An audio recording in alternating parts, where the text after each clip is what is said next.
Welcome back to the show. Well, it is Thanksgiving week, and that might mean you're probably getting ready for some possibly tense holiday get-togethers. Hopefully not, but if you are, we've got some helpful advice from the author Nicole Tsong on setting up some boundaries for the holiday season. Nicole, thank you so much for being here. Thanks so much for having me. We were just talking about, anxiousness, social anxiety, and really feeling like, oh, what is going to come at me when you're heading out to the family, whether it's your family or the in-laws. So first of all, you say step one is setting boundaries for yourself.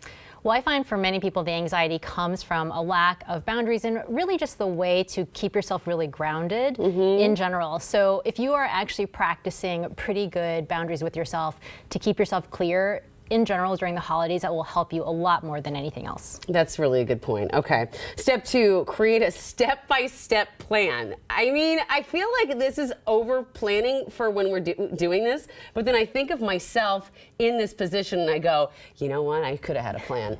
A plan would have helped me. So let's talk about a step-by-step plan. It's really actually a simple plan. So let's face it, we're all super busy right now, and we don't actually have a ton of time to go crazy with this. And it's really important to keep yourself grounded. So I look at it as like a 10 to 15 minute every day. Going to bed 10 or 15 minutes early can make a huge difference. Okay. Getting off your phone for 10 or 15 minutes and a set time every day, or even in the morning, you could go for a little walk, but just something that's also portable because we're traveling, we're doing so many things right now. And then just something every day that's going to help yourself stay grounded. So keep that plan in mind, and that's really for you, not for, okay, I like that. Clarify commitment. Well, I love to do this before the holidays. Like, what am I really here to do for the holidays? What's my actual commitment? Is it to have fun? Is it to have joy? Is it tradition? Is it connection? And then when you're in a position where you might feel a little bit anxious at a holiday party, or you're with family that makes you feel a little bit stressed out, you can clarify your commitment and say, oh, right, like my commitment is actually to have fun, or my commitment is to have some ease. And then you actually might be able to find that versus feeling like a little stressed in the corner about whatever is going on. Yeah, reminding yourself of that. Step four, a 911 exit plan. Yes, it is important for all of us in any holiday situation, particularly with family, just have to weigh out if things are going south, because it happens sometimes. I mean, everyone has had that incident during the holidays.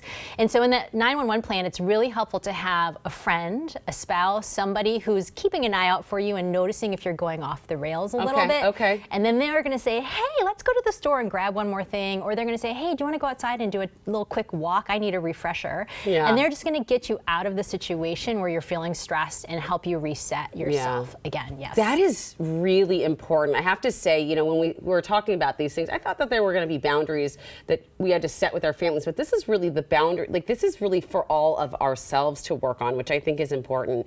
And I also think that 911 exit plan, like I had that experience with my in-laws last summer. We were at a party and I got kind of grouchy with them because, I'm not used to like how they treat each other. And sometimes I'm like, I don't like that. But then one of my cousins-in-law came over and she's like, hey, we're good, come on. And so that helped me so much kind of regroup and remember my commitments.